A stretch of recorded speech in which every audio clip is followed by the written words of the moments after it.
সংস্কার ইস্যুতে জামায়াতে ইসলামীর সঙ্গে বৈঠক করছে জাতীয় ঐক্যমত্য কমিশন। সকালে জাতীয় সংসদ ভবনের এলডি হলে এ আলোচনা শুরু হয়। এতে জামায়াতের 11 নেতা অংশ নিয়েছেন। বৈঠকে জাতীয় ঐক্যমত্য কমিশনের সহসভাপতি অধ্যাপক আলী রিয়াজ বলেন, জুলাই অভ্যুত্থানে শহীদদের প্রতি দায়বদ্ধতা থেকে দ্রুত জাতীয় সনদ তৈরি করতে চায় ঐক্যমত্য কমিশন। আর জামায়াতে ইসলামীর নায়েবে আমির সৈয়দ আবদুল্লাহ মোহাম্মদ তাহের বলেন, দল নয়, দেশ ও জাতির স্বার্থে সংস্কার চায় জামায়াত। সুষ্ঠু নির্বাচন নিশ্চিতে কঠোর পদক্ষেপ নেওয়ার পরামর্শ দেন তিনি। এটা কেবলমাত্র জাতীয় ঐক্যমত্য কমিশনের বিষয় নয়। জাতীয় ঐক্যমত্য প্রতিষ্ঠা আসলে রাজনৈতিক দলগুলো, সিভিল সোসাইটি এবং অন্যান্য রাজনৈতিক শক্তিগুলো, সামাজিক শক্তিগুলোর দায়িত্ব। সকলেই আন্তরিক, সকলেই চান এবং আমরা বিশ্বাস করি সকলের প্রচেষ্টা নিঃসন্দেহে সফল হবে।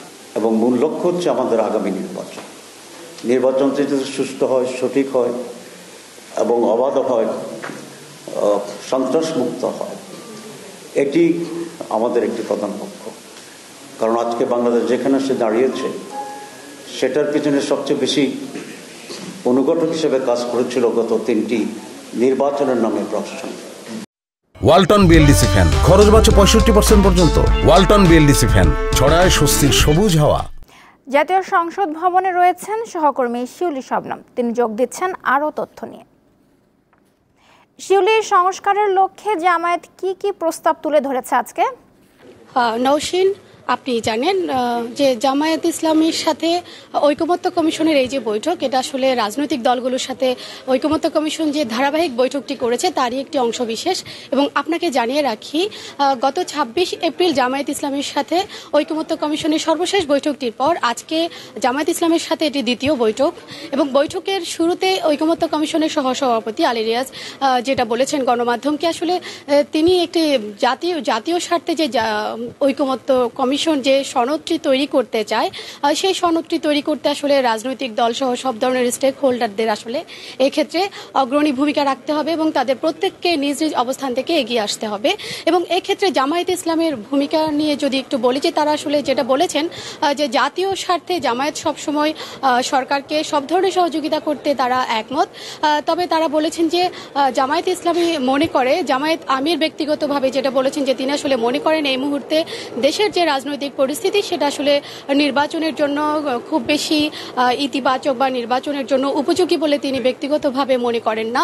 এবং তিনি বলছেন যে দেশের বিভিন্ন জায়গায় আসলে এখনো পর্যন্ত কিছু কিছু ক্ষেত্রে অস্থিতিশীল পরিস্থিতি তৈরি হচ্ছে এবং একটি সুষ্ঠু নির্বাচনের জন্য নির্বাচন কমিশনের যে ভূমিকা সেটা নিয়েও তিনি প্রশ্ন তুলেছেন যে এক্ষেত্রে নির্বাচন কমিশনকে আরও কঠোর হতে হবে এবং সরকারকে সব ধরনের অস্থিতিশীলতা বিরুদ্ধে আসলে কঠোর হস্তে দমন করার জন্য তিনি আহ্বান জানিয়েছেন। এবং তিনি মনে করছেন যে দেশের মানুষ আসলে একটি সুষ্ঠু, অবাধ, নিরপেক্ষ নির্বাচনের জন্য অপেক্ষা করছে এবং সে নির্বাচনের পরিবেশ যাতে তৈরি করা যায় সেই জন্য সরকার যাতে পদক্ষেপ নেয় সে বিষয়গুলো তিনি বৈঠকের শুরুতেই বলেছেন। এবং এখানে আপনাকে যদি একটু জানিয়ে রাখি যে জামায়াত ইসলামী এর আগে যেহেতু নির্বাচন কমিশনের সাথে বৈঠক করেছেন গত 26 এপ্রিল, সে সময় তারা তাদের বৈঠকে যে বিষয়গুলো এনেছেন তারা সংবিধান সংস্কার নিয়ে তখন বৈঠকে আলোচনা হয়েছিল এবং সেই আলোচনায় আমরা দেখেছি যে জামায়াত ইসলামী ঐকমত্য কমিশনের অনেকগুলো প্রস্তাবের সাথে আসলে একমত প্রকাশ করেছেন। বিশেষ করে জামায়াত ইসলামী সংখ্যানুপাতিক যে নির্বাচন সেই নির্বাচনের পক্ষে তারা